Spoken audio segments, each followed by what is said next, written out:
Good morning, everybody. Glorious, glorious sunny day. There's Dogalogs, my son's dog.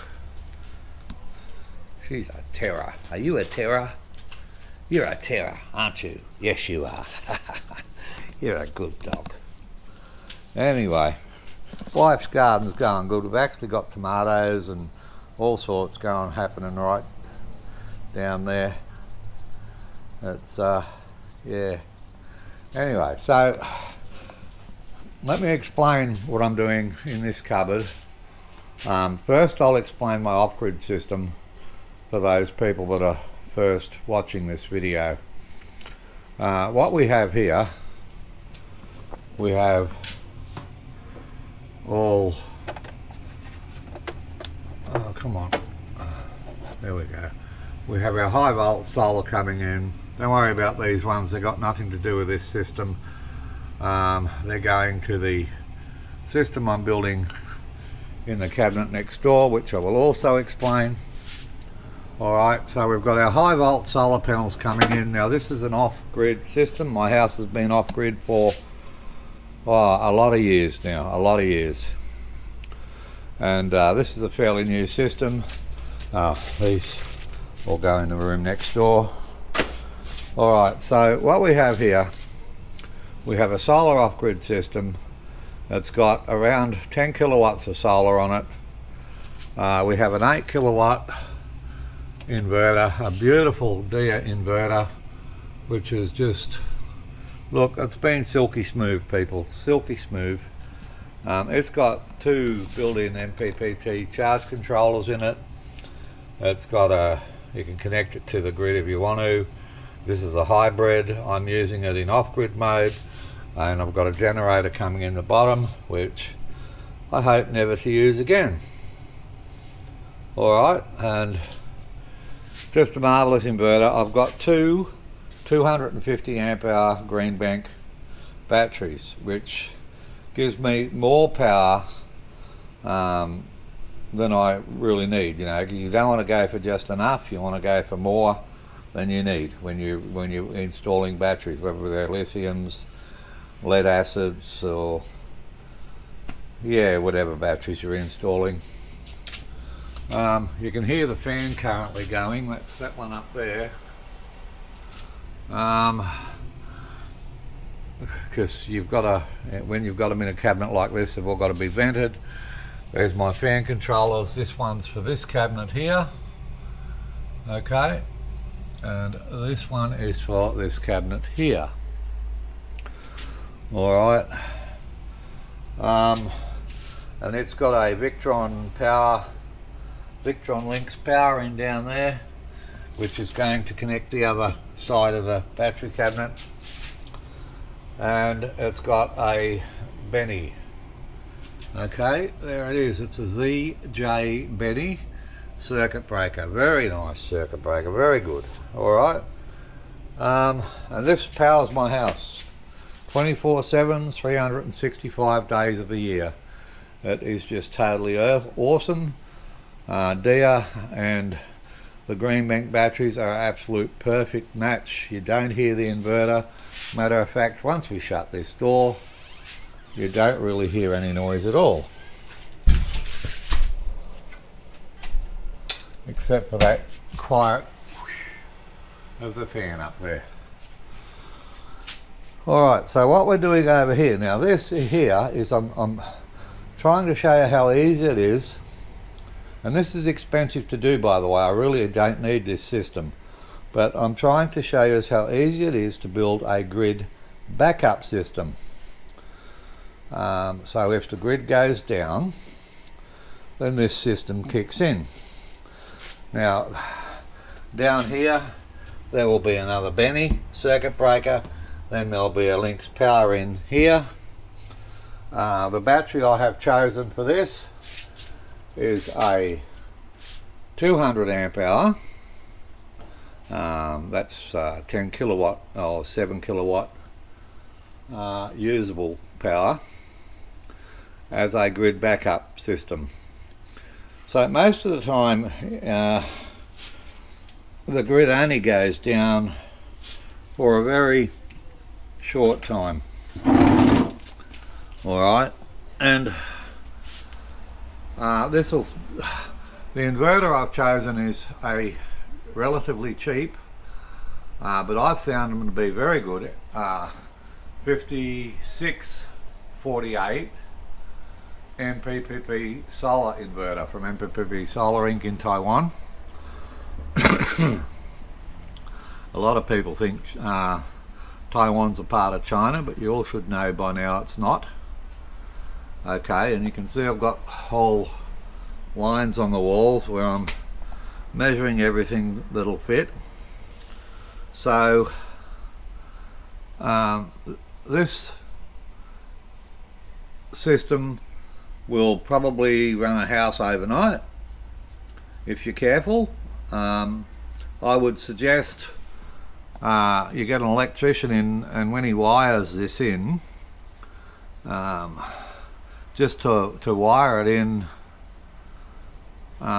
with the fridge circuit, a couple of power points and lights. Okay, because this system will not run your whole house for very long. It's only a 7 kilowatt total before the BMS shuts down. And if you want to run it all night and have your lights on when all your neighbours have got their lights out, then this is the way to do it, people. So the battery should be here in a week or so. It's on a truck right now on the way over. I'm still waiting for the rest of the electricals to get here. That's the Benny circuit breakers. There's going to be 2 in here. There's going to be 1 down here on this wire, because when I'm not using this, then the 200 amp hour battery that's in here can help power my system if I want it to. And it's having another Benny underneath the inverter, right there where I'm pointing, and the inverter's just up there. Okay, and the battery will sit just in here. It's a fairly, look, it's going to be a really easy wiring. I'm going to show you step by step how to do this. It's not going to be difficult. This can expand if you want. You can put 2 200 amp hour batteries or 250 amp hour batteries or whatever you want under here. You don't even have to use lithiums. I'm using lithiums because the simple fact that I've already got them in this cabinet, and it will give me an extra 7 kilowatts of power in winter if I need it. But basically this is a grid backup system, or a small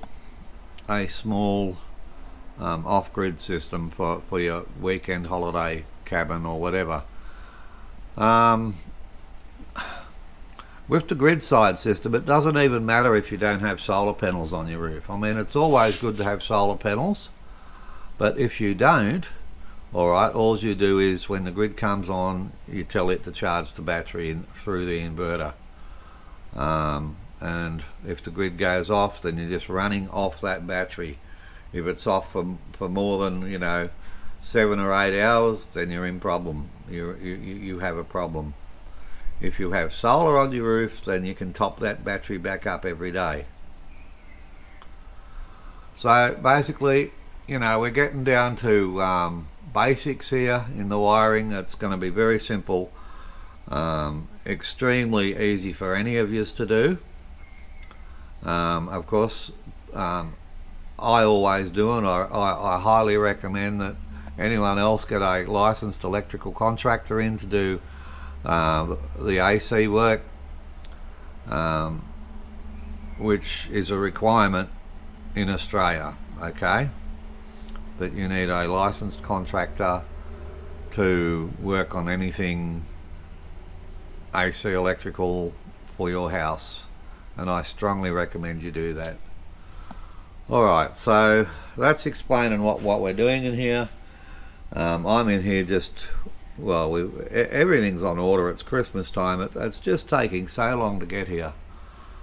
As you can imagine, the poor old Australia Post must be totally flat out, and all the other freight companies as well. So yeah, I'm trying to move it along for you as quick as I can, but you know, I can't make things just appear in front of me as soon as I order them. Not in this current reality anyway. Alright, so that's what we're up to, people. I'm just here with a pencil, measuring and marking and getting it all ready. I got the measurements of the battery there. I've got its charging perimeters, the size, you can see the usable power, the total charge, float, and your cut-off voltage is 48 volts on that battery. Alright, let's have another quick look in here because I love looking in here.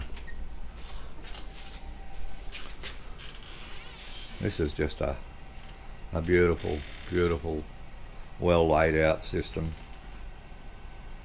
Okay, so this is so far this morning, and the time now is 11:13.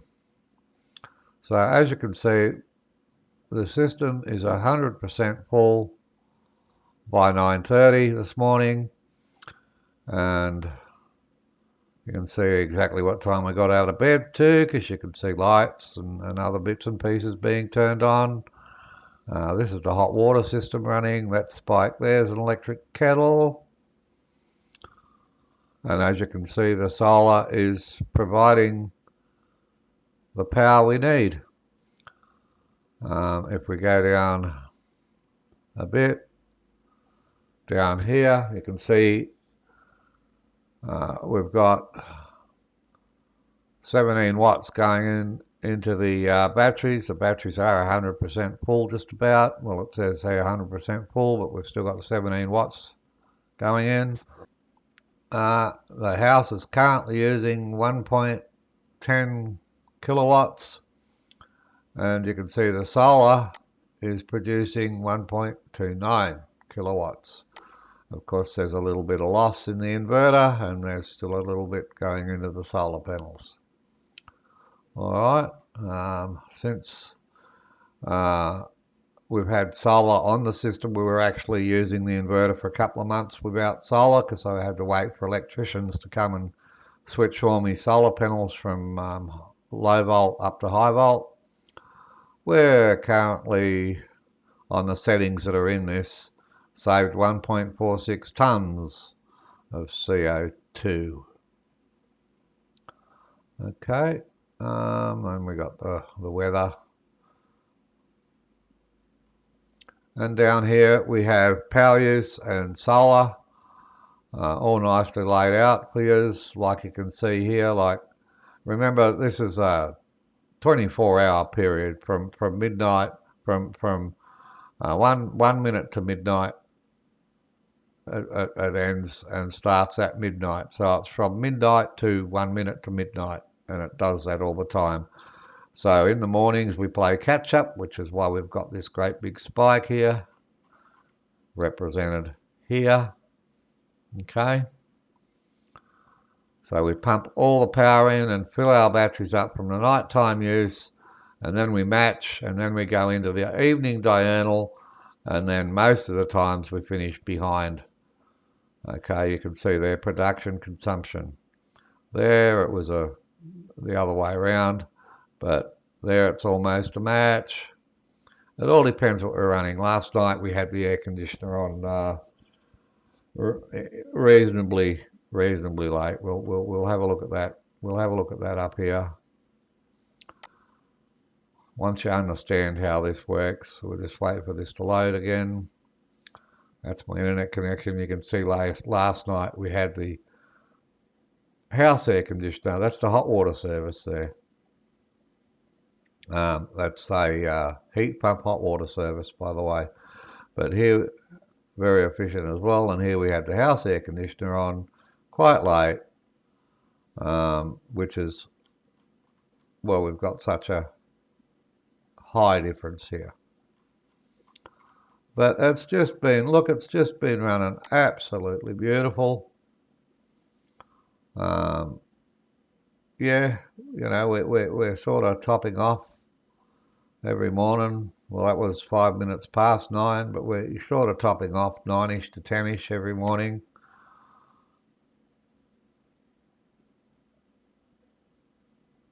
8:50 there, we were full. Oh, that must have been a nice morning. I hope you all have a great holiday season. Keep safe on the roads. Yeah, watch out for the other people. There's a lot of careless drivers around this time of year, and yeah, just be careful. You know, arrive at your parties in one piece, and it doesn't matter if you get there a bit late. Okay, just don't rush, take your time, watch the other vehicles. Keep safe everyone. Bye for now.